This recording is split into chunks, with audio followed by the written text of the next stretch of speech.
Well, good afternoon, everybody, and welcome to the Transportation Policy Board. It's June 9th, 2026. So we do have a quorum. So first up is the approval of the Transportation Policy Board agenda for today, June 9th. Anybody like to make a motion to approve today's agenda? We have a motion and a second. Any discussion? All in favor, say aye. All opposed? All right. Moving on to the Transportation Policy Board meeting minutes from May 12th, 2026. Hopefully everybody's had a chance to review those. Anybody like to make a motion to approve them? A motion and a second to approve the minutes from May 12th, 2026. Is there any discussion? All in favor, say aye. All opposed? All right, thank you. Next is Director's Report. Chad. Thank you, Mr. Chair. Good afternoon, members of the Transportation Policy Body. Yesterday and today, there was a National Association of Regional Council conference, NARC. It was in Tulsa. Most of the time, they're in several places like Denver, East Coast, West Coast, and so on. So I was fortunate to attend the conference yesterday and today. And there were other MPOs sharing their collaboration with, DOTs and local jurisdictions. And there was so much learning on how most of the things we do is similar, like why it takes time for some of the projects, like how collaboration takes time and what a great platform MPOs and COGs do. So it was a good learning and network opportunity. I just want to report to you. I just drove from there this morning, and the conference is still going on this afternoon, and it'll complete tomorrow morning. And there are also opportunities for board members to be members of that conference as well. So in the future, I'll share with you when there are openings, because nationwide they're divided into regions, and they were requesting, if any of the board members are interested. It's a good, if these conferences would be good to see ask questions to others, how they're doing and what improvements we can make. So we have a few reports, staff and I, starting with Nick on Transportation Improvement Program, and Laura with Transit, and Safe Routes to School, Kim. And then before that, I would like to thank our presenters today, Dan Squares and Pennyface and Sally Stank. They're all behind staff at that place, and want to recognize and thanks for the for today's presentations as well. So with that, let me request Nick Flanders on tip update. Nick. Thank you, Chad.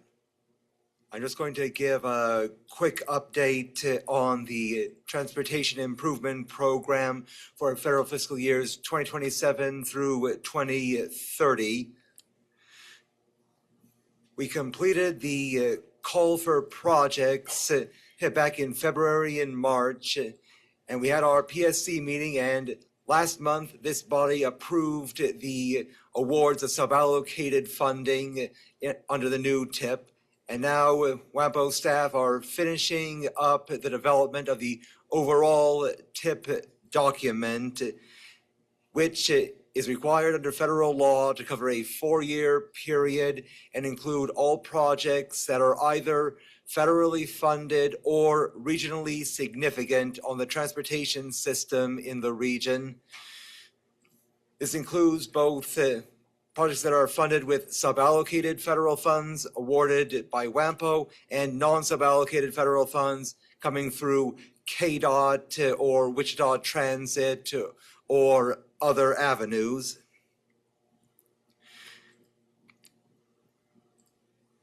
We expect to have our public comment period open June 17th through July 16th. And we will also soon send out the draft TIP for review by our state and federal planning partners. This is all leading up to the TAC making a recommendation on the overall TIP on July 27th and coming back to this body for final approval on August 11th. Any questions on this process before we hand things off? Thank you, Nick. And this was an effort of identifying projects by project selection committee, and it culminated to completion of the TIP, and then the approval of viewers, and then state DOT would approve statewide transportation improvement program as well. And this document constitutes the committed projects that you all are aware of. Okay, so next item we have is Laura updating on transit coordination. We had a study, transit coordination, regional transit. Staff is now continuing that study, not to leave where we left off, continue explore, how regionally we can collaborate and improve upon. Laura. Good afternoon. On March 10th, the TPB approved the formation of the Regional Transit Coordination Committee. And the goal of this committee is to give a space for transit providers and partners to share updates, discuss challenges and opportunities, and to help implement or talk about strategies that are identified in the Regional Transit Implementation Plan. This committee will start on July 1st at 10:30, and the first meeting will be held online. And we are excited to get started and, of course, provide any feedback back to you guys. So are there any questions? Thank you, Laura. And then we have Kim Negrete presenting on safe roads to school and behavioral safety. Thank you, Kim. Yes, good afternoon, TPB members and partners. Excited to share a Safe Routes to School update, if it's going to let me. The arrows.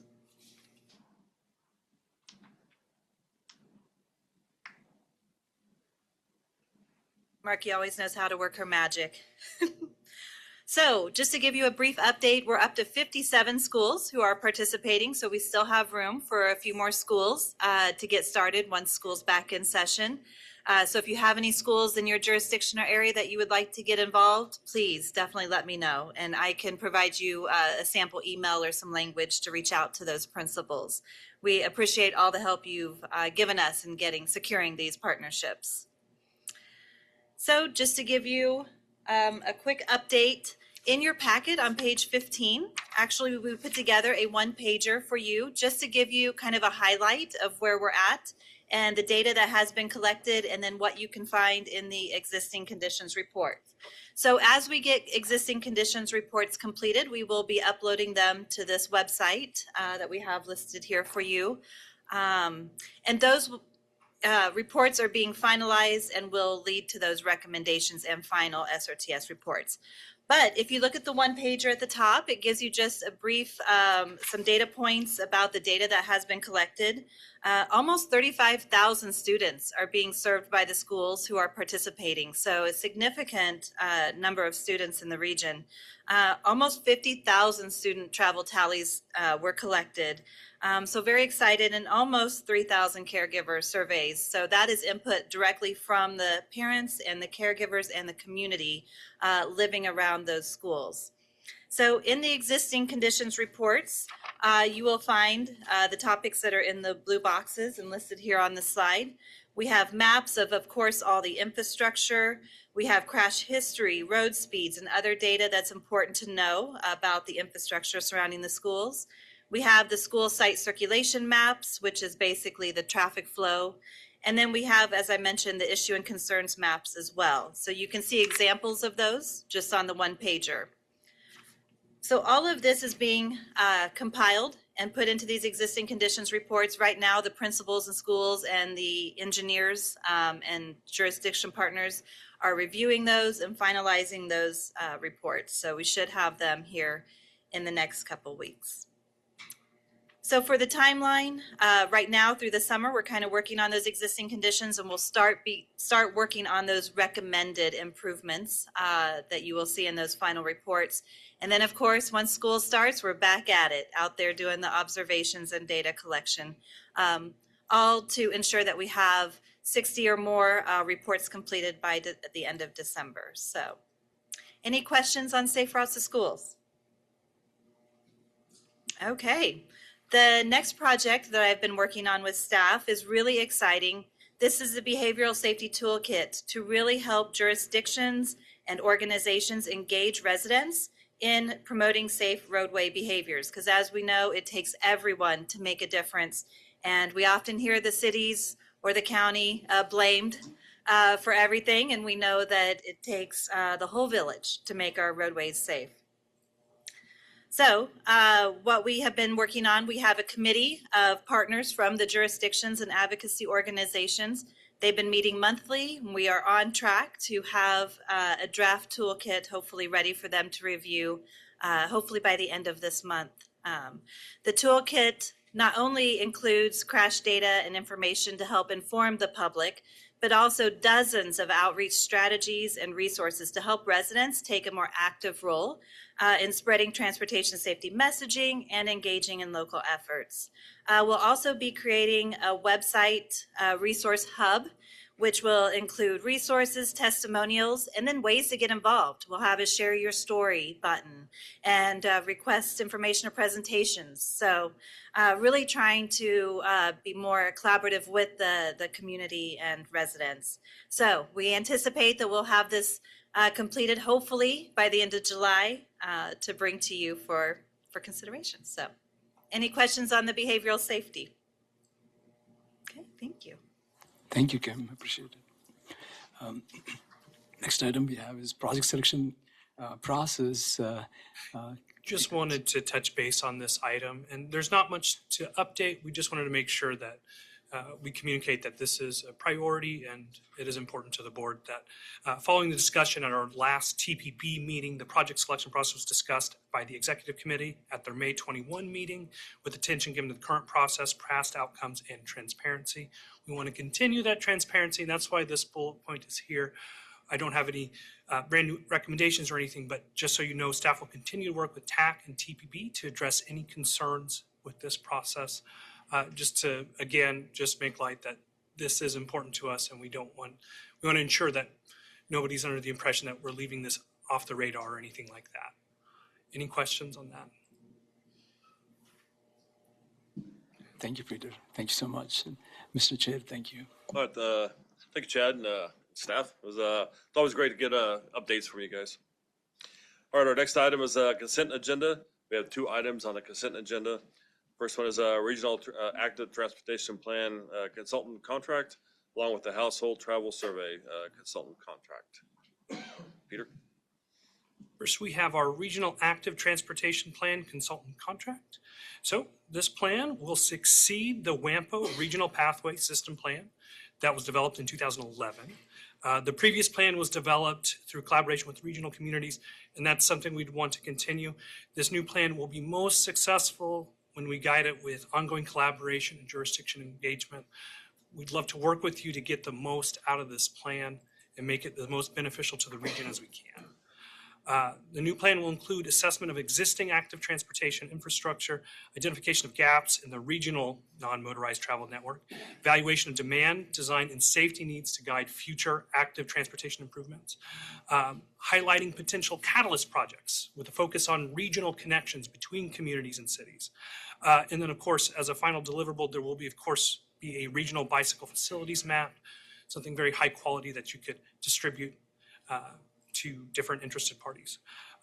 The contract is for RDG to perform the services described in the contract during the period of June 9th, 2026 through June 30, 2027 for an amount not to exceed $199,710. Our second item on the consent agenda is the household travel survey contract. For this, I tried to make the household travel survey very, very concise on what we need to do because we did a more exhaustive presentation on this before. But essentially, WAMPO needs to develop federally required long-range transportation plans that include the Metropolitan Transportation Plan, our long-range 5-year plan, and our congestion management process. In addition, we also need to model and analyze travel demand. That can help support the project selection process through scoring, help jurisdictions evaluate project impacts, understand how detours, traffic changes, and future travel needs can be modeled and communicated, and then support other local planning activities in case there's another planning project or development of any other local plans. The household travel survey, what this does is it answers the question how we do those things.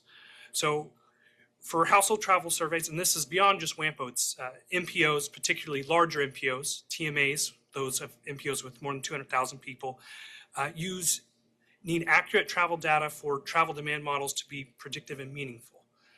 Then we need to develop our long-range plans. And developing any long-range plan will require analysis of present and anticipated future transportation conditions. How do you do that? You do that with a well-informed travel demand model informed by a recent household travel survey. I put an asterisk on current. Our last household travel survey was performed in 2011. We typically perform these, and you see here on a 10-year cycle. It was delayed because that would have put us right after the pandemic in 2021. And so we would have had some short-term effects affecting what would be used in a lot of our long-term plans. These household travel surveys are often one of the most resource-intensive projects an MPO undertakes. This work that we're looking at getting it done, because it is quite expensive, is paid through the Consolidated Planning Grant Funds, and the required local match is also budgeted in our Unified Planning Work Program. And importantly for this funding type, this federal funding program is set aside for planning work, such as short and long-range transportation plans, modeling, or analysis work. Importantly, Consolidated Planning Grant Funds cannot be used for construction or capital projects. So if it's not used here, it can't be put onto a construction or capital project somewhere else. And then right before I talk about the scope, Chad, did you have anything? Oh, thank you, Peter. Please go ahead. No interruptions. Yes. We invited, because this is such a broad project with a lot of facets to it, and to kind of better explain why are we putting so much resources into a survey, we invited Nick Jones with ETC to talk about that. Nick, if you're online here, we'd love to have your input. Sure. Yeah, with the household travel survey, a lot goes into it. We've got a kind of a full service market research and marketing group here.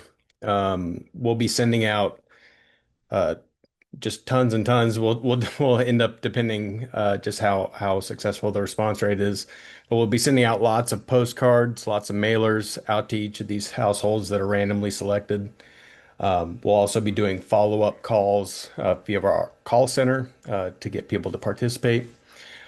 We've also got in-house programming team. They're going to develop an app tailored specifically to the survey instrument that we design with the WAMPO group. So there will be a smartphone app, an online survey, as well as the call center available. And all of that is done with the idea that we're monitoring consistently and continuously to make sure that the data that we're collecting is representative of the households in the planning area. And so that, yeah, it can be costly and time consuming, but we do those types of surveys every day. And so we feel really confident about doing it in our own state, which is pretty interesting. We don't get the chance to do that all the time. So we're nationwide, but it's nice to be able to help out a local city. So anyway. Thank you, Nick. And on this slide, for context, when he talks about the mailing and scope, many households don't initially respond to the survey requests. In fact, 97 to 98% either do not respond to survey requests or they start, but they never finish it. So initial outreach, if you want to get at least 2,000, which is what we have in the contract, may include up to 68,000 to 100,000 households.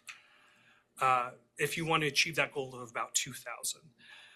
Per the decennial census, the WAMPO region has about 214,000 households, so 1 in 3 to just shy of 1 in 2, depending on how we get response back. But this to kind of give you an idea of the scope. So finally, just to summarize, this project is intended to serve the region, and active engagement of the region's jurisdictions will help strengthen its value. We can put input into how we do this survey and even some of the questions, how they're phrased, and perhaps even asking a few things, because this will be a statistically significant survey. They're very difficult and rigorous to ensure that it actually represents the region when you do this survey sample. And your input will be valuable and add value to this project. The contract includes, among other items, just as a summary, development of a household travel survey sampling plan, the survey instruments like the phone app, things like that, public engagement events and materials, media, custom project page, collection of at least 2,000 complete household survey responses, and integration of these results into the WAMPO travel demand model.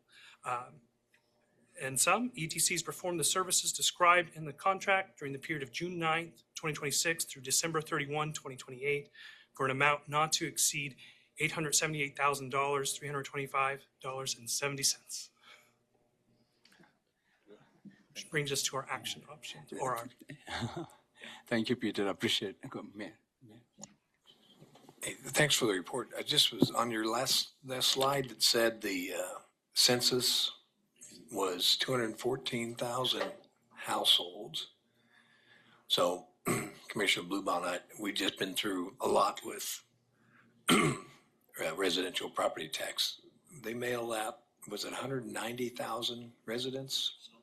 So there's 190,000 residential property tax forms. So the difference on households, that's apartment livers, the people who live, or I imagine that would be the components that of WAMPO that go into into Butler and Sumner counties. So we have sections of, in particular, Andover, and then also Mulvane and Sumner.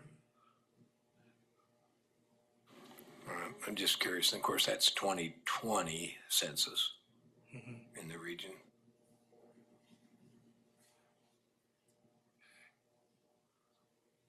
Thank you, Commissioner. That's a good point. And Peter, we can double check that. And like Peter mentioned, it's in addition to the Sedgwick County that was accounted for. But also, I want to share with you, board members, that this project, Chris Statham and Nick Jones, that online, they were well experienced to conduct this project, and there's a lot of effort that is involved in getting the surveys of 2,000 households. After the completion of this, we get travel patterns in the region. These travel patterns are important. Even Federal Highway Administration constantly develops travel patterns in various parts so that the ratio of modes of transportation, for example, what percentage is transit, it differs from region to region. What percent of freight and transit and automobile, pedestrian, and all modes of transportation. So this is one of the reasons why monitoring this would also help how to set a formulas for funding as well. So this is one of the reasons why MPOs conduct this. The other reason why Peter and I invited Nick Jones here is because in the future, how we can set up a success for Nick on strategies and methodologies of reaching out to public and households, closely working with our committee members as well. So that's all that. Thank you, Peter. That's all the comment I had. All right, so we have 2 items on the consent agenda. So would anybody like to make a motion to approve the consent agenda as presented? Unless you have any questions. We have a motion and a second to approve the consent agenda as presented. Any discussion? All in favor, say aye. All opposed? All right, the ayes have it. Passes. We'll move on to item number 3, public comment opportunity. Are there any members of the public would like to speak? Now is your time. You have up to 3 minutes. Is there anybody online?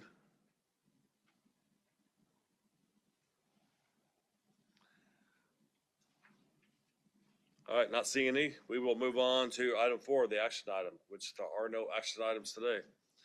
So number 5, discussion updates. A regional connections presentation from Derby.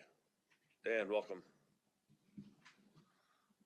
Good afternoon. Thank you for having me today. Excited to be here and tell you a little bit about Derby. See if I can figure out how to work the slides here. Yeah, that's a good start. I'm the development director in Derby. I've been with the city of Derby since 2002. I oversee planning and zoning, engineering, building trades, economic development, GIS, and for some reason the HOA liaison. But My background is engineering. That's what my education's in. I originally came to the city of Derby in 2002 as the assistant city engineer and have kind of grown up through the city over that time. And I've been involved with WAMPO on various committees and subcommittees since 2004, starting on the TAC back then. So staff left this pretty open for me for what I want to present. So you're going to get a smattering of all of those little pieces that I told you that we work with, a lot of facts about building trades and what's going on in Derby. It may come off as a little bit of a sales pitch, but we're pretty proud of Derby. So sorry if you don't like that, but that's part of it. And then at the end, I'll talk a little bit about what we've done in the past with WAMPO and possibly some things that we'll be doing moving forward. So quick facts for the city of Derby. In 2025, this is coming from my annual report to the city council. So Mr. Engel, I'm sorry, you've probably seen these before. We built 46 new single family residences in Derby in 2025 compared to 64 in 2024. That is down for us. The average new home value was $320,000 compared to $297,000. So obviously, as we know, all of the home prices are going up. What is different for us is that we had 102 new twin, tri, and quadplex units. So that is something that I think a lot of the communities are seeing as attainable housing becomes harder and harder to find. The builders and developers are moving to a product that somebody can actually afford to get into. So that resulted in 148 new dwelling units compared to only 86 in 2024. Our housing study says that we need to be doing a little over 200 a year to meet the need of the city. So we're still not there, but we're getting a lot closer than we were previously. With that, with those units, the average cost went down to $239,482. So that is making a significant difference in providing a housing that people can afford in the city of Derby.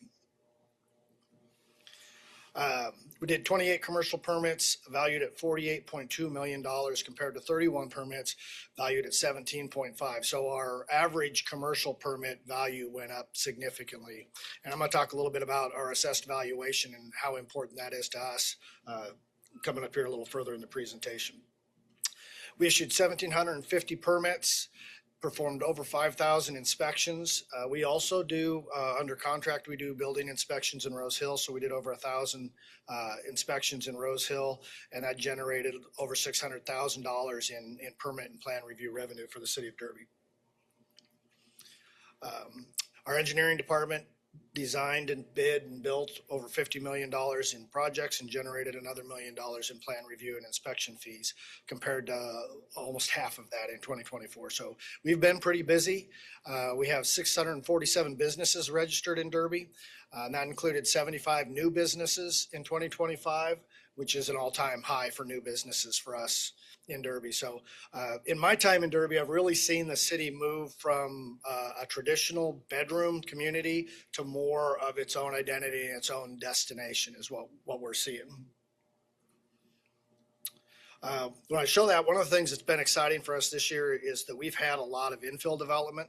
The map on your left up here is a map that we keep on hand. A few years ago, we actually ran into a situation where we were running really low on buildable lots, and we saw our number of new homes dropping. So we kind of track where we are in our different phases of development. When something gets platted, it goes on the map.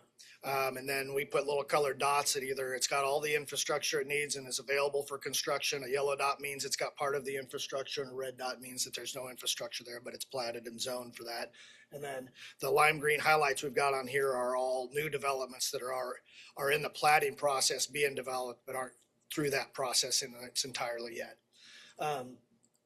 One of the big ones up there we've got up here is Greenwood Village. That's 160 acres. I'm going to talk about that. And then right below it's 120 acres of Sky Ridge. Those are both a combination of commercial and residential components in those two neighborhoods. So the other thing that was really exciting for us over the last year is infill development. That is something we have not done a lot of, but we've got a lot of areas where now people, for similar reasons, affordability, are going in and buying existing lots and then building duplexes and triplexes in existing areas. That's really good for us. It keeps their costs down because they don't have to pay for new infrastructure to serve it. They don't have to go through a lot of the platting and zoning processes. They may have to go through one or the other. It's good for the city of Derby because it puts those buildings on our tax base, but we don't gain any new infrastructure that we have to own and maintain for the long term on that. So we've really had good luck with that. Pleasant View Senior Living was an old elementary school that the school district in our last bonding, you built a new elementary school. They evaluated this one, and there was no way you could put in this old school built in, I think, 1956, the technology to make it equivalent to any other school in the city of Derby. It was an unpopular decision by the school district. We had a lot of people come out that had emotional ties to that school, but when it closed, it eventually turned into senior living, which is absolutely something else that we need in the community. And they did a really nice job. They preserved the gymnasium, which was newer than the rest of the school, as an amenity to that community. They built duplexes on the old playground area, and then they converted a lot of the old school rooms into triplexes and quadplex apartments. So it really worked out well. It stayed with the character of the neighborhood. You don't have an old school building sitting out there that is just getting mowed and is kind of an eyesore. So we've had a lot of really good luck with that. Those challenges, those projects do come with challenges. Like I said, there were some emotional ties to those sites. What we're running into now a lot from a planning and zoning perspective is that we're taking a piece of property that's sat vacant for 15 or 20 years, and the people who've lived next to it are really fond of watching the deer eat in the field, but they don't own it. And then somebody comes in and wants to do something with it, and it's like, oh my gosh, you're going to build duplexes there. I like to see the deer. And so the other thing with the infill development that we've discovered is it does take a little bit more hand holding. We have some incentives policies. They're not huge incentives, but most of the developers who are doing these small pocket developments are not your traditional big time professional developers.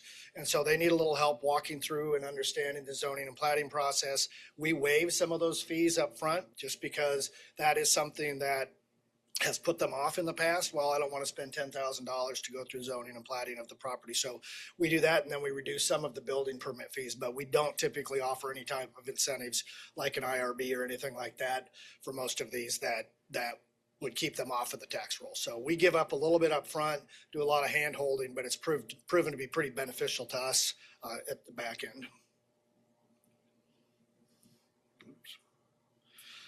So this is some of our commercial development, all the little dots on the map. We have two main commercial corridors. They are pretty different, to be honest with you. The K-15 corridor is the original economic engine for the city of Derby. There's a lot of local businesses along K-15. We get beat up a little bit about all the money that's being spent on Rock Road and not spending money on K-15. You're leaving us behind. We have invested millions and millions of dollars in the west side of Derby, way more than we have in Rock Road. The developers are paying for most of the improvements along Rock Road, but we have invested, and you'll see one of our WAMPO projects has been a really good for the K-15 corridor coming up. So we continue to value that. I met with a builder today that wants to put an office on K-15 he's looking at. We have very low vacancy rates on either side. The difference is that the national retailers can afford the Rock Road pricing, and the local businesses tend to stay on K-15. And he told me today, he says, well, I can't afford to be on Rock Road. But there's still a very valuable area for us. It's a focus of a lot of our incentives and our economic development efforts, and we continue to invest in that area. So all the green dots are new businesses. When I show the council, I always like to put the pictures with that, because a little dot on a map doesn't mean anything. But these are, Tractor Supply and Culver's and Morgan's Steakhouse. Those are all things that people in the community and outside of the community like to see and come to Derby for. So these aren't just a dot on a map. The other thing we did a couple of years ago is we started registering Airbnbs and VRBOs. And so the red dots on there are, we've got, I think, 10 or 11 now Airbnbs that are registered in Derby. So I talked a little bit about assessed valuation. Over the last 10 years or so, the population increase in Derby is about 15.5%. Our valuation increase is over 90%. So that's huge for us. That's your tax base. That's what generates property taxes A lot of that is, I mean, they feed each other. The more people you have, the more commercial you tend to get. But in our case, we feed a lot more than Derby. I'm going to talk a little bit about sales tax in just a second, but we capture a lot more than just Derby. But the other piece of that is that commercial property is valued at over twice what residential property is valued at for your valuation. So $1 million of residential construction may generate $115,000 worth of assessed valuation, but $1 million worth of commercial construction generates $250,000 in valuation. That valuation affects your ability to bond projects. It affects your debt capacity, and it affects your bond rates. So when you're growing, just like, you know, when you're borrowing money from the bank, people want to see business growth and development. And so the people who are buying bonds build that into the rates. They're looking at your ability to repay, and this is all ability to repay. So we have the Derby difference sales tax. We just passed this in November of 2024. It's a 1% sales tax. 45% goes to streets, 45% goes to parks, and 10% goes to public safety equipment and capital improvements. It does not go to operations. One of the challenges that we've had to dig ourselves out of, I'm going to talk about the other sales taxes that we've had, but is that you build a new building and you build new parks, and you can pass a limited sales tax to do that. That sales tax ends 10 years down the road, 7 years down the road, whatever that time frame is. You still have to pay for operations. So you have to go back and look at your general fund and figure out how are you paying for the people who are mowing the parks. Sales tax has made a lot of sense for Derby and how we use it. We've passed our first sales tax in 2002. That was for Rock River Rapids. So Rock River Rapids is a regional attraction. 57% of the attendance at Rock River Rapids is from outside of Derby. In 2007, after the Rock River Rapids daylighted, we passed the Derby Public Library. 42% of the library members are from outside of Derby. So those are people who are coming in and using something that was built in Derby and are using those resources. So in 2013, we passed one for parks, library, and fire. And then just recently, we got the 1% sales tax for parks, streets, and public safety. And the reasoning for that is that if you don't capture, for us, if we're not capturing that, then the residents of Derby are paying to maintain and operate all of these resources, and the full burden is on them. But if you come into Derby and you look at the parks that we've built with these sales taxes, every weekend you're going to see softball players all over the place. They're eating at Mad Rocks, they're at Quick Trip getting a soda, and so they are generating sales tax that is helping offset the costs for the roads that they're driving on, for the parks that they're playing in. So the sales tax really makes sense in Derby. Can you make a presentation to Wichita? I will make this presentation available. So one other advantage for Derby is I mentioned that people are coming into Derby now. The hospital is in the process of reopening. They're coming to Derby for that. They're coming to use our parks. They're coming to Rock River Rapids. They're shopping and working in Derby. So the state calculates what's called a pull factor. This is a little dated. You can see it's from 2022, but our pull factor is back then was 1.26. I think it's a little bit lower than that now, but that means that we are generating 26% more sales tax than our population statewide would expect us to generate. So people are coming and spending money in Derby. So sales tax is a good way to capture some of that. Again, they're coming into Derby, they're using our facilities, they're using our streets, our first responders. If you're anywhere in Derby or anywhere close to Derby, we're probably going to be the first responders. So those are all resources of the city that are being used by those people who are coming in. It just makes sense to let them pay a little bit of the burden to support that. Again, we're not just a bedroom community anymore. If you look at this is off of WAMPO's website. You can get this for any of your communities, but it basically shows who works and lives where. The 10,000 people in Derby that work elsewhere is probably pretty historically accurate. What's changed over the years is that we now have 6,000 people that live outside of Derby who are coming to Derby to work. So that's been a transition. We have a Star Bond district in Derby. We have Morgan Steakhouse, which was partially funded by it. It's pretty good. Yeah, almost very similar, isn't it? So the Star Bond's been pretty successful for us. It's a really good deal for the city if you dig into how star bonds work. The city can't really lose. One thing that we don't do as a city is that we don't back the bonds with the full faith and credit of the city. So if for some reason, and it has not been any problem for us, our district is well set up, but if the revenue is not generated in sales tax to pay the bonds, the city is not on the hook to pay them. So that's one thing that may be different than how some others have done star bonds. The biggest thing the city gets out of it is that all of the stuff that goes in the star bond district goes on the tax rolls. There's 150 or $200 million of stuff planned out here that's all going to be commercial, or mostly going to be commercial valuation that goes on the tax rolls and infrastructure. So I talked previously about Greenwood Village and Sky Ridge. That's 280 acres between the two of them. The lift station that is being built is about a $4 million, 1,800 gallon per minute lift station in the Star Bond District. It will serve 500 acres outside of the Star Bond District. And the city would have had to figure out how to pay for that lift station if we didn't have the Star Bonds to pay for it. So there's also almost 2 miles of force main and 6,000 feet of interceptor being built as part of that project.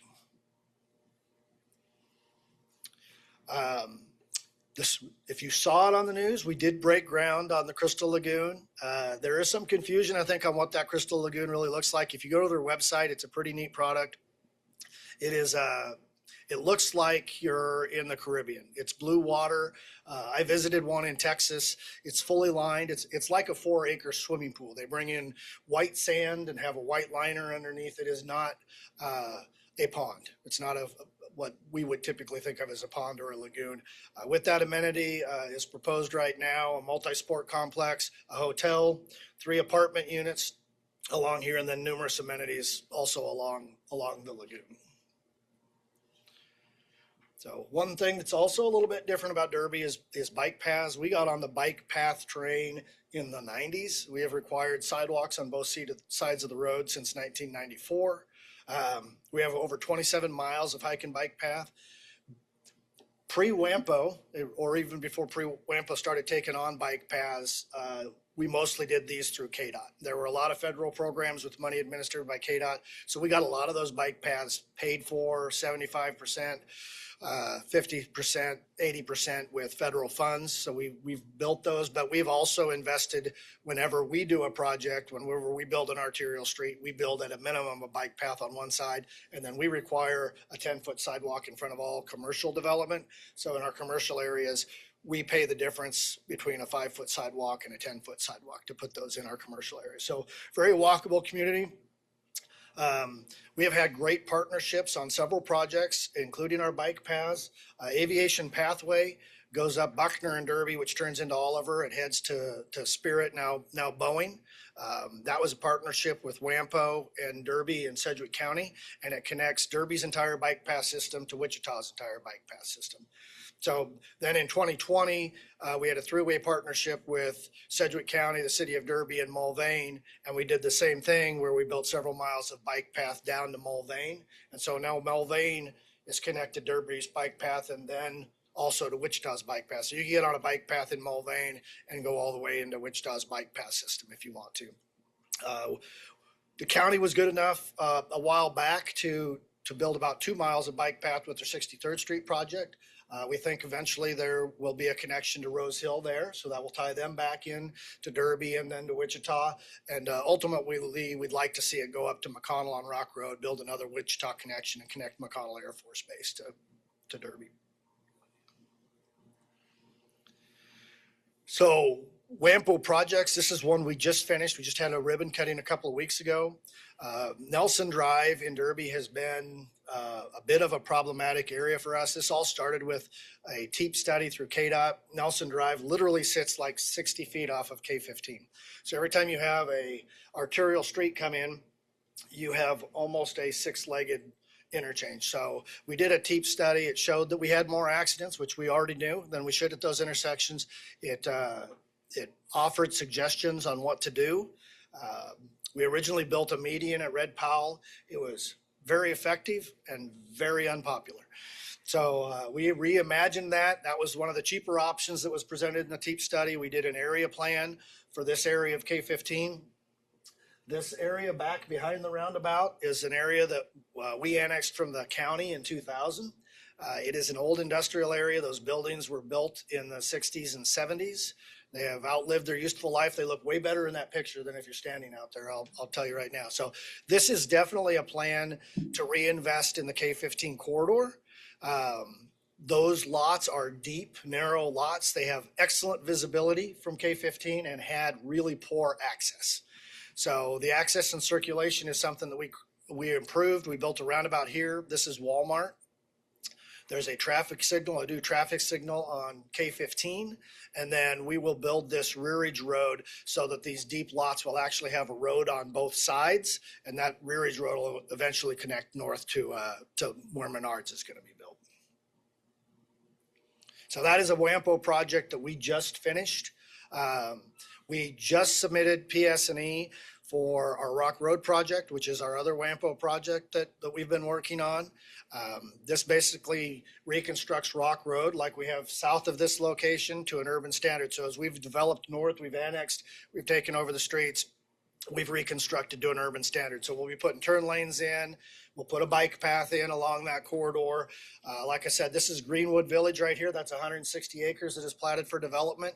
This is 120 acres of Sky Ridge that is platted with the streets and infrastructure are going in for the first phase. And they called me this week about the second phase of Sky Ridge already. So, and then there's 40 acres over here that has been annexed, is purchased and is for sale. So we will completely redo the intersection and redo the traffic signal at that location also and add turn lanes to it. So that's another partnership with WAMPO. For the most part, our projects with WAMPO have been on K-15 or on Rock Road or make regional connections to other communities like our bike path projects do. Those are corridors that it's not just Derby using. We consider them regionally significant corridors because a lot of people are traveling to and from work along those corridors that aren't necessarily just Derby residents. ARC 95 is probably our biggest transportation priority. This is not just a Derby effort. It was originally justified by a study that was conducted by WAMPO, the South Area Transportation Study in 2008. That study identified the need for a railroad crossing and a river crossing in addition to what's there now. Those bridges just don't have the capacity. I want to say it's 8 miles from 83rd Street down to the next bridge to cross the Ark River, which is clear down at K-53 outside of the casino. And there is no grade separated crossing of BNSF south of Kellogg. So the 95th Street corridor, the county then subsequently in 2017 went back and evaluated based on that SAT study and did a great job of laying out a phasing plan, what the improvements cost, and is in the process right now of working on a protective overlay. There are several communities who are contributing to a fund at the county that helps pay some of those costs. The county has put money into that, which we very much appreciate. And most recently, through Senator Moran's office, $3 million was awarded for the continued design of the ARC 95 improvement. So this is big, not just for us. It's Rose Hill, it's Mulvane, it's Clearwater, it's Hayesville. That whole south area needs this transportation and circulation just because the infrastructure to get across the railroad and the river aren't there. This also includes turnpike access at 95th Street. So the value of that is a lot of the traffic that comes through Derby and is between Derby and Boeing is heading up to 47th Street and turning left on 47th Street to go over to 235. So this provides freight and other vehicles an opportunity to get on the turnpike without using that corridor. KDOT is working on a study right now or a plan to preserve the K-15 corridor. I said before, K-15 is really precarious because you've got a railroad right next to it. Everything's built up next to it. It's really hard to expand K-15. So you've got to find better ways to preserve the capacity of K-15 for the long term. So ARC 95 does that. It helps K-15. It also improves circulation in the area, provides grade separated access across the river and the railroad tracks, and better turnpike access, and opens that whole corridor up for economic development. So, which I think is all on my next slide. So I kind of jumped ahead there. So you guys are probably tired of listening to me talk. So if you have questions, I'd be happy to answer anything that you'd like to know. And again, I appreciate you having me. Any questions? Well, I'll just make a quick comment, of course. We're very proud of Mr. Squires and grateful that we've had him around for so long. Clearly, he's very knowledgeable about what he's doing. There's also all the soft elements of having someone in your organization for a long period of time, where Dan knows the history of a lot of things, which I think has been a value to WAMPO as well over the years. And clearly, he knows a lot about what's going on. Clearly, all of our staff are managing a lot of different projects, a lot of irons in the fire, and that wasn't even all of them, right? Because we didn't even touch on wastewater upgrades, new water treatment plant, senior center, police. The courts. growth is a great thing. It does come with its own set of challenges. We're doing about 30 or 40 million dollars worth of wastewater plant improvements right now, and already looking at probably based on our new metering, having to do more than that to keep up with the wastewater flows. And we've got $42 million worth of water improvements as we go to put our 700 million gallons of water rights back online. So, which benefits not just the city, but the entire region by not absorbing that capacity that we don't have. So. Great job as always. All right, any other questions for Dan? Chairman, this is Jim Howell. I just wanted to say I appreciate the briefing as well. I'm extremely proud of Derby. I don't think Dan has shared all the news. I think he's been quite humble. There's a lot of good things going on down here, but it's hard to pick which things to talk about because there's so many. So the growth here feels like it's organic. It just is happening. Somehow it is continuing to expand with apparently not a lot of effort by city planners. It just seems like people are just wanting to be here. It's the place to be, and I'm really proud of Derby.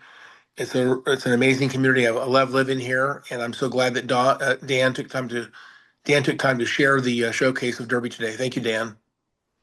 Thank you. Maybe we could get a sidewalk between Hayesville and Derby. I know a lot of people have been asking me for that. So. You know, ARC 95 includes sidewalk improvements. That'd be years away. I'm here for you. Yes, sir. Go ahead. Yeah, thank you, Dan. And like council member said, it's fun to work with Dan. And our project selection committee members are so gifted and have institutional knowledge. And Dan's course is one of them. And it's always great to hear. That's all. All right, thanks again, Dan. All right, next we have item B, the Wichita Transit update. We have Penny Feist.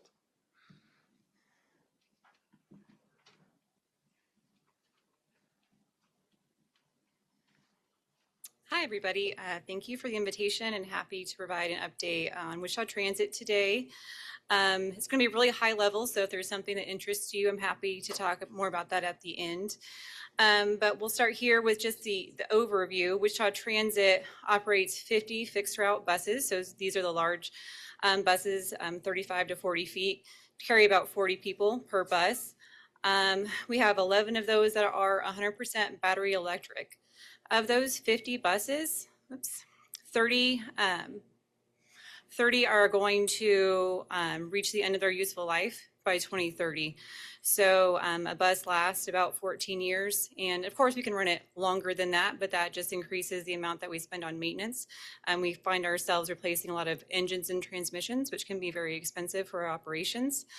We have 38 paratransit vans, which we use for our demand response. So those who are unable to use the fixed route service can apply for paratransit service, which will pick them up at their door and take them to their doctor or to their employer, wherever they need to go. We do this operation with 141 full-time staff. 100 of those are drivers, either bus or van. We have 2 key facilities. We just opened the hub on Saturday. I hope all of you saw that and many of you were present. It was a great opening event. And we office out of 777 East Waterman. So that is where the buses and vans are stored. That's where we have our garages and our admin staff. 2025 ridership included more than 1 million trips on the buses, 75,000 trips on the paratransit vans, and 120,000 micromobility trips, which would be either the electric scooters that are available for rent from VIO or bike share ICT, where you can rent the bikes. This is an overview of our local revenue The majority of our operating revenue comes from the FTA. So these are federal grants that we receive on an annual basis. We received $7.5 million for federal fiscal year 2025. Because these are federal grants, they require a match, which we get from the City of Wichita General Fund, which is about $3.5 million. We also use the bus fare revenue as well as our partnership revenue to make that match. The partnership revenue is comprised of money from Wichita State University so that all Wichita State students ride for free, and a partnership with USC 259. And there are a few more, but those are the two major ones. Local expenditures. Wichita Transit maximizes the use of our federal dollars so that we can operate with mostly grant funding. So dependent upon the activity, some it's 50% grant funding or 50% match, and then 80% for other activities. Local expenditures exceeded local revenue by $1 million in 2025. And this is something that we've seen for several years and that we project to continue into the future. This is just a fundamental structural issue with the fund based on the amount of revenue that we receive locally and our expenses to keep the system running at the capacity it's been for the last several years. Fare box recovery is something that gets talked about a lot. Due to the high capital cost of running a transit service, you're not going to receive a lot of fare box recovery proportional to how much you spend in the operation. So the Wichita fare box recovery is 9%, and you see it at about 13% nationally. Here are a few survey results. City of Wichita does an annual national community survey.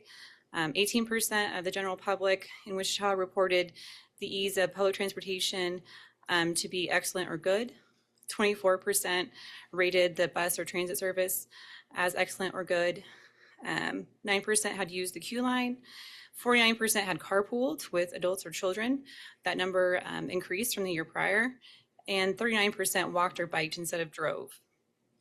What we're seeing here is a change in behavior from people who are primarily driving or obtaining cars to different modes of transportation.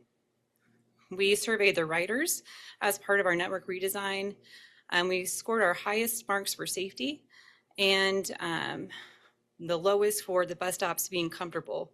Many of the stops from Wichita don't have benches or shade, so that leads to lower satisfaction there. So from a planning grant from WAMPO, Wichita was able to launch a network redesign, and that focuses around the move to the hub from the transit center, which was across from Interest Bank Arena. So as the home base moves, we have to update all of the routes to match that, and also take into consideration changes in travel patterns over the last 5 years. So this is not only a technical analysis conducted by planners whom we love, but it was also very community input robust. So we got a lot of input from riders and non-riders the same. Phase 1 of that project launched in 2023 when City Council approved the study. Phase 2 was the implementation planning, and we finally completed all steps this past Saturday as we moved to the hub. Here you'll see in the top right corner the old transit facility on Emporia, and then the bottom left you'll see the new transit center, the hub, which now is not only transit center operations but also parking. So this includes 425 parking spaces as well as electric vehicle charging, and has a place for micromobility, which dedicates space to both the scooters and the bike share. It offers 12 bus bays. Something that we'll be doing at the end of summer is standing up a mobility zone. So people who are unable to ride the fixed route, either due to disability or other contributing factors, can apply for paratransit and be evaluated at the mobility zone to help them determine which mode is best for them. And that also offers travel training. So if you don't know how to ride the bus, you'll stop by a mobility zone to help you trip plan and answer all your questions. So the key features of our redesign include the centralized hub connection. Nearly all routes go through the hub. We have a couple of routes that stay out in the city, There's one on Oliver that just goes up and down Oliver all day. There's one on Pawnee that connects east to west all day, but the majority of them do run through the hub. Routes 21 and 22 are our highest used routes. Therefore, they have higher frequencies and they run every 30 minutes. Route 16 will have an improvement and it will offer 30-minute frequencies during peak hours. We have now extended all routes to all grocery stores in the city, which we targeted Walmarts, but now every route is connected to a Walmart so that we have improved grocery access. And then I mentioned the pilot route 203. Some of the midterm and long-term goals that we haven't quite been able to achieve with the redesign include the future of downtown transportation, system-wide frequencies. Most of the frequencies are an hour, so if you miss your bus, you're going to wait an hour to the next bus. And then the service hours, we hear a lot of demand for second shift hours as well as Sunday service. 2025 ridership by route. What you'll see here is Route 21 and 22 being far ahead of many of the other routes as far as ridership goes. This is a trend that's persisted for several years. Route 21 serves Wichita State University, and Route 22 serves WSU Tech South. And here is ridership over time. The red line is 2026, and that dip that you see is in the summer due to no students in school, right? So no 259 students taking the bus, and WSU student ridership also declines during the summer. We anticipate a drop for the rest of the year. Once you move home base, people have a difficult time trying to catch up. So we were expecting that decline, but we're also working diligently to help people find their way back. This is not the current, this is the old route system route, and this is the redesigned route system. You have a choice to serve a lot of people with a little bit of service or a few people with a lot of service, and for equity and for economic benefit, we serve a lot of people with a little bit of service. So we make it to major employers, major educational institutions, as well as medical and grocery, but again, that service isn't very frequent. So that is the end of my presentation. I'm happy to answer any questions. Any questions for Penny? Go ahead. Thank you, Penny. And I just want to make a comment that it has been great that after Penny took the leadership of director for Wichita Transit, WAMPO staff had a great opportunity to collaborate, and we hope to continue the collaboration and make it a stronger partnership. That's all. Thank you. Yeah, we can send the slides and presentations to the members. Okay. Thank you, Penny. Thanks. All right, thank you. All right, next we have item C, City of Wichita Housing Department update. Sally Stang.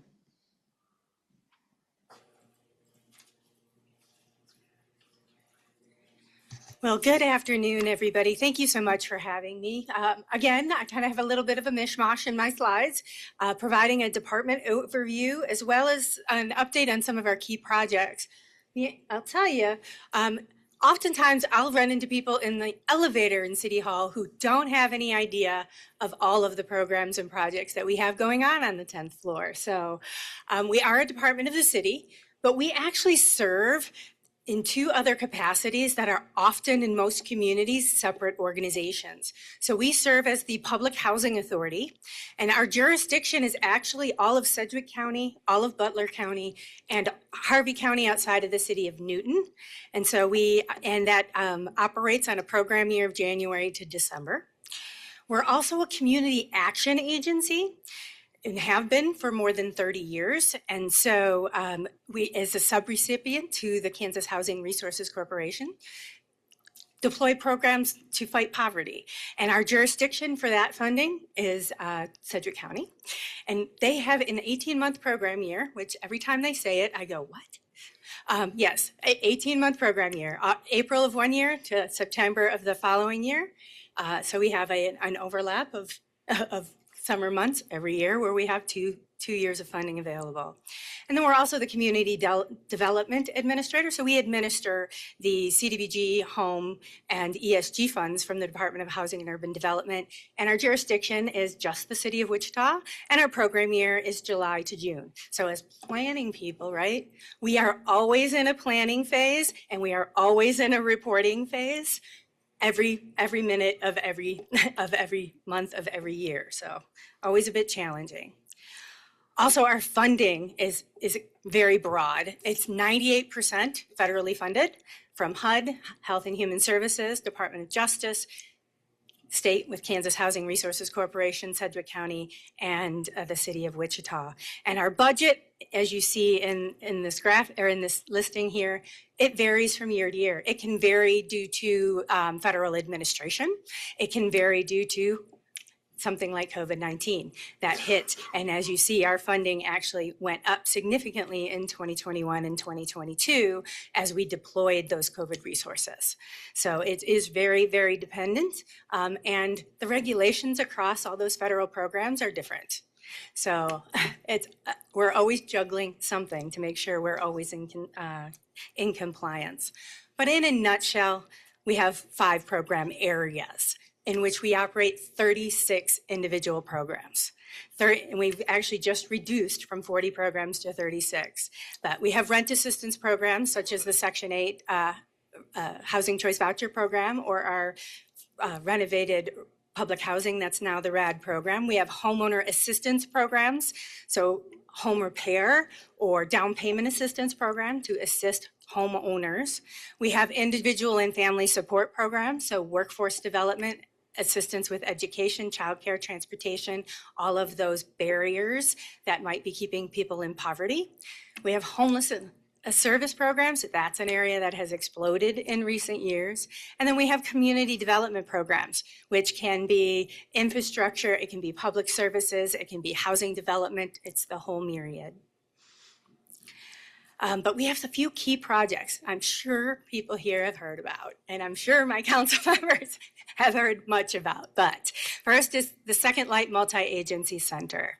So Second Light actually came about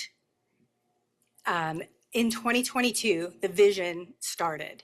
In 2022, we were allocated home funds under the American Rescue Plan Act that were specifically for the development of non-congregate shelter, housing or supportive services for people coming from homelessness, because it was seen homelessness was a challenge related to the spread of COVID-19. In order to access those funds, we had to create a home ARP plan. And rather than just checking the box and throwing together a plan, we took about a year and did a lot of community engagement with businesses, with people experiencing homelessness, with our providers, to try and determine what was it that we needed in our community to bolster our homeless service ecosystem so that we could serve the great number of people experiencing homelessness.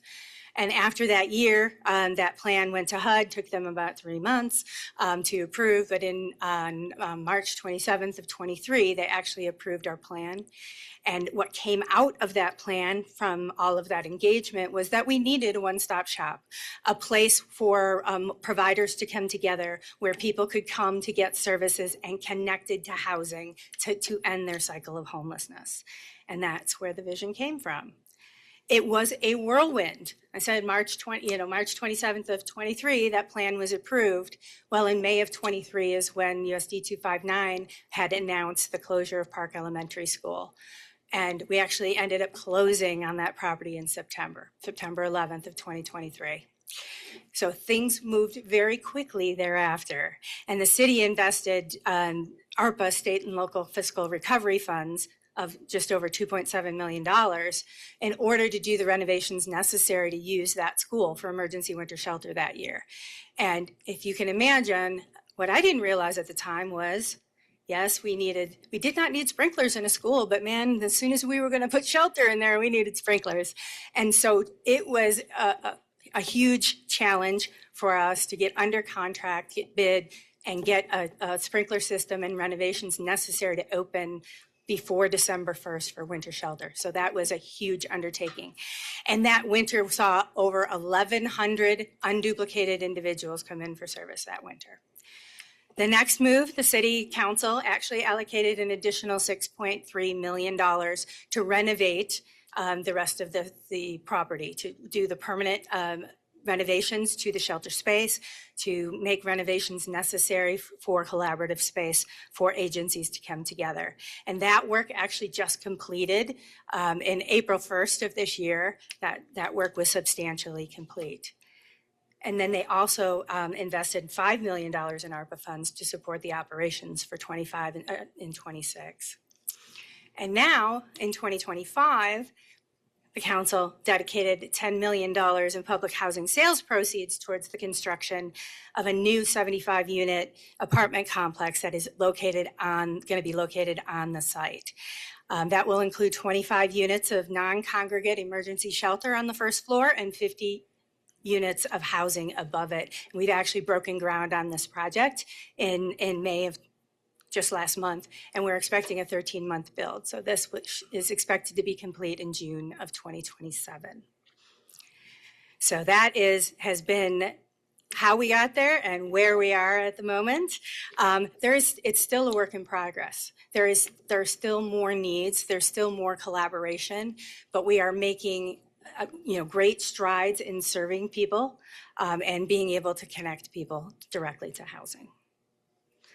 The next item I wanted to bring to your attention, this came about when the discussion around the sales tax occurred, and Justice Together came out and was wanting the city to identify $10 million in funds annually to invest in affordable housing.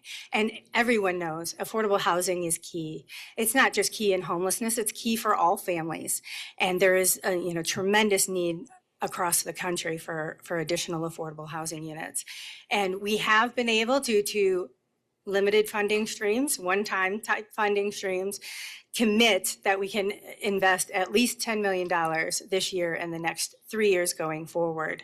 But that's going to be a challenge thereafter because the sources that we're using here are going to dry up by 2029. So we will need to be able to identify additional funding sources to further that goal to continue to invest at least $10 million a year in affordable housing.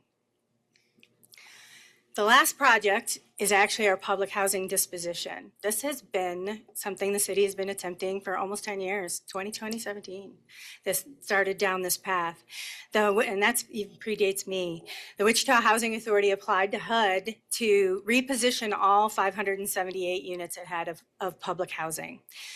Congress has been underfunding public housing for more than 40 years and has stipulations in public housing that you can't leverage, you cannot have debt on public housing, which meant you couldn't even go out and borrow the money to be able to do the renovations that were necessary to keep it decent, safe, and affordable. But they created a new program to move it off of public housing and under another structure to allow you to acquire debt. As part of that effort, we were successful in securing financing to renovate 226 of the units. Those are units in 4 multifamily senior properties: Greenway Manor, McLean Manor, Rosa Gregg, and Bernice Hutcherson apartments. Those renovations, $37 million project, are complete. So all of those buildings have been renovated and are reoccupied at this time. But we had 352 single-family homes. And originally, we did receive an allocation of tax credits for those single-family homes.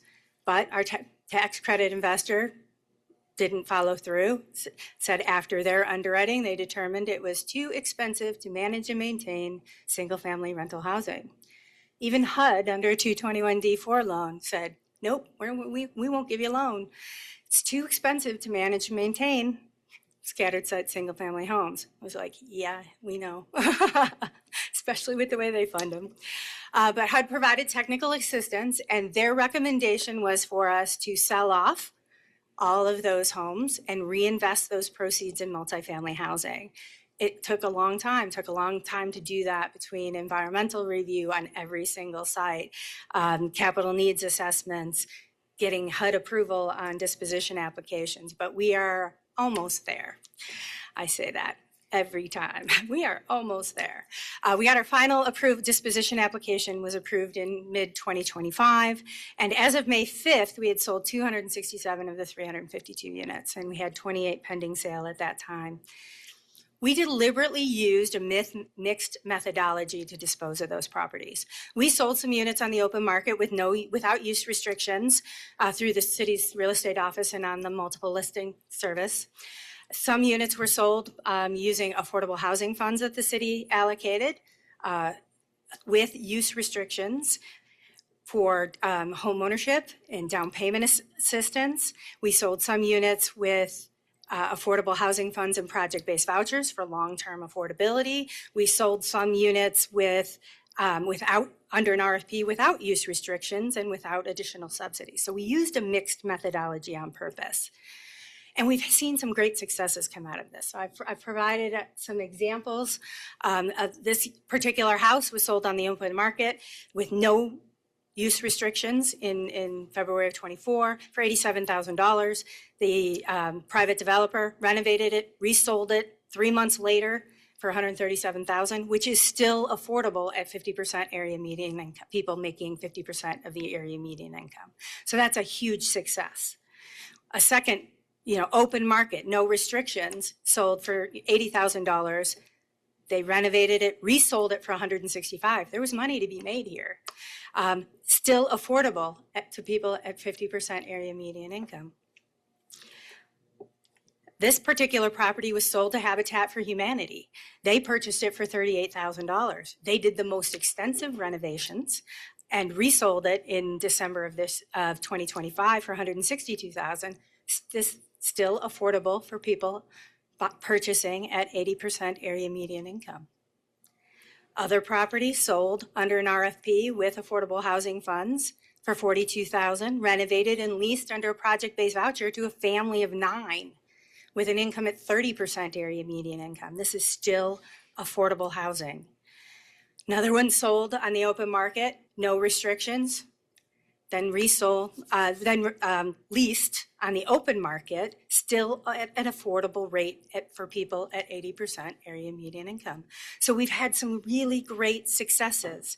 The last one sold under an RFP with affordable housing funds to a developer who renovated it, leased it. They're leasing it on the Housing Choice Voucher Program to a family of 8 at 30% area median income. So huge successes. And just when I say area median income, to give you an idea, a family of 4 who makes 48 would have to make under $48,250 a year to be considered at 50% of the area median income. But there's a whole chart for that. Everything we do in our shop is around keeping things under 80% area median income. But the overall review, when we pull these 267 properties together as of May 5th, we were able to turn those 267 properties actually into 411 affordable housing units, because those 267 that have sold, you can see many were sold as affordable homeownership. Some have sold for affordable rentals. We received an additional voucher award. So HUD gave us an additional 167 vouchers to offset the ones that were sold without restrictions. And we invested some of those public housing proceeds, and we're getting 50 units at Park Landing. So that's as of today, we're getting 411 affordable units out of those 267. And that's not it. There's still 73 units that have sold that just have sold so recently, we don't know yet whether they'll stay affordable. Some of them I know. Until I can prove it, I'm not saying it, but I know are going to be affordable in the long run. So we do know, I would be willing to bet at least 50% of the remaining 73 that currently aren't documented as affordable yet will be. In addition, we'll have an additional $14 million in public housing sales proceeds that must be invested in additional Section 8 project-based voucher projects. The number of units we'll get out of that 14 million really depends on how we deploy that funding. If we were to deploy that funding just in support of low-income housing tax credit projects, we usually invest about $10,000 a unit in those. 14 million would get you 1,400 units. Are we going to get 1,400 low-income housing tax credit units in that community in the near future? Not likely. So it's going to be a mix, right? If we invested to renovate and preserve existing housing in the housing stock, that's generally $25,000 to $40,000 a unit. But if it's invested as a primary funding for new construction, that investment could be $165,000 to $200,000 per unit. But we know if you do the math, we could get anywhere from 84 to 1,400 units out of that $14 million. And as I do everything, as I always underestimate when I'm talking about revenues and overestimate when I'm talking about expenses, that dollar amount could actually be more. What we're finding is many of the units that we're selling are selling for more than their appraised value, so that we're actually getting more. But this is just based on them selling at appraised value. So we do have some strategies. We have about 50 units yet left that we don't have under contract yet, but 20 of those are going to the council actually on the 16th. We'll be down to 30 units. Yay, that we don't have contracts. Some of those are in the floodplain. This is my biggest challenge. Our floodplain units have been the units that have kept me up at night since I got here, honestly. They are too scattered within the neighborhood to actually demolish them. It would be just detrimental. There's too many of them, 19 of them in the floodplain area. Then we'd have all of these just vacant lots for all kinds of awful things to happen. So we did dedicate some affordable housing funds. Those will be, an RFP for those are scheduled to be released on the June 18th. And those will be sold for affordable home ownership with specific renovation requirements or under project-based vouchers with a 15-year affordability period, so that we know we can get in there at least annually to inspect to make sure. My fear has always been that they would be flipped. Someone would put lipstick on a pig, as I call it, and try and sell it to a low-income family as affordable home ownership. So that's where we are. Those are 3 major projects going on, and I am happy to answer questions on this or anything else. Anybody have any questions for Sally? I would like just to thank Sally and Penny, 2 of our stars, really, in the city, and the directors. And I tell everybody, I said, when Sally walks in the room, she is the smartest one in the room. Most people use a Rolodex, she just pulls it out of her head. So appreciate your great work, and Penny too. Appreciate it, and do a great job. Thank you. Thank you. I'll just pile in for a second. Couldn't agree more with everything that Councilmember Johnston said. So thank you. 2 of the hardest issues that we have in the city, right? We know that homelessness and affordable housing is something everyone talks about every day. And we hear almost every day we don't have enough transit, but we don't have any money to pay for more transit. And would more people use more transit even if we had it? So truly, again, 2 rock stars within the city of Wichita. So thank you for all you do. And could you also, as with Penny, send your PowerPoint to staff that could be sent to all of us? Okay, thank you. Thank you. Go ahead. Yeah, thanks, Sally and Penny. Nice to see you both. So, Sally, a quick question. So, sure. You heard in her presentation her use of the word HUD all the time, and I just want to compliment. We also, I serve on the board at CPRF, Cerebral Palsy Research Foundation, and we had a real challenge with HUD for the housing units. They're on 21st and Oliver, the timbers for people with disabilities. And we really were butting our head, and we brought, and somehow I connected Sally into our process, and she knows how to navigate the HUD world really well, and to the tune of saving that project about $15 million plus. So thank you for that. But so my question is, if any other people in the WAMPO region need HUD advice, can they lean on you a little bit? Or Of course, anytime. There you go. So she's your HUD lady. Thank you. All right, any other questions? Yeah, I also appreciate all 3 of the presentations. It's a wealth of knowledge, so great to see great things going on in around our community. All right, the next thing is committee and partnership updates. Executive committee. So our next committee meeting will be August 6th. Next, we have the Kansas Department of Transportation, KDOT. Mike, are you online?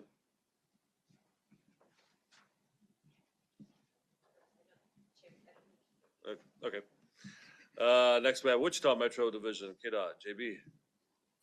Good afternoon, everybody.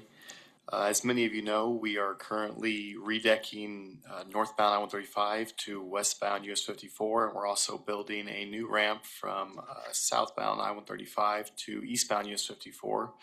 This weekend, starting on June 12th at 7 p.m., we will be closing the interchange at at US 54 and I-135 to do deck removal of the northbound I-135 to westbound US 54 ramp.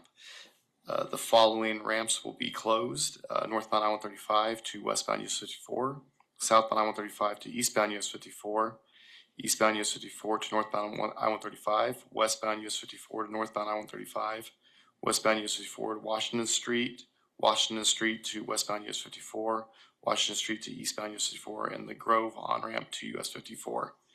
Yeah, we will keep the following, So yeah, very lead there. We will be reopening 6 a.m. Monday morning. It is just for deck removal operations of that ramp. So yeah, sorry. Probably should put the ending before I. Might be easier just to list the ones that are open. Yeah, I can give you the ones that are open as well. The ones that will remain open is northbound I-135 to eastbound US 54, southbound I-135 to westbound US 54, eastbound US 54 to southbound I-135, and westbound US 54 to northbound I-135. A way to think about it is the inside of the interchange will be closed, so there'll be no through traffic, and as well as the inside ramps. The outside ramps will stay open to facilitate movement through that interchange. A big recommendation would be to use I-235 or K-96 to get around the area this weekend. We did try to take into account, timing. We didn't want to do it around Riverfest, so we're trying to, now that Riverfest is over, make sure that that's this weekend, yes. Starting at what time? At 7 p.m. 7 p.m. Friday? Yes, sir. 6 o'clock Monday or something? 6 a.m. 6 a.m. Monday morning. You're in bed by 7 p.m. anyways. Very good. I think I'll just detour through Maze and wherever we go. It's a good plan. Good plan. All right, so just watch out for detour signs and road closures and all that stuff, right? Yes, sir. All right, thanks. All right, next we have member jurisdiction updates. Are there any members that would like to give an update on anything? Since we won't be having a meeting before July 11th, I want to just let everybody know that Bel Air will be having a 250 anniversary celebration on July 11th instead of July 4th at our City Hall. There'll be fireworks. We're combining it with the annual police night out, so the police will be there as well. And should be a good deal. Lots of things being planned, so. If you have time and need something to do on the evening of July 11th, there you go. All right, thank you. Any other updates? So I think I mentioned it before, but City of Hayesville is turning 75 this year on July 3rd. So we're having a ceremony on July 3rd at the library from 11:30 to 1:30, opening up time capsule, proclamations. We're taking items for a new time capsule that will be buried and having a cake cutting and all that other stuff. So great times. All right, next we have other business. No other business. Next we have adjournment. Anybody like to leave today? All right, we have a motion and a second. All in favor say aye.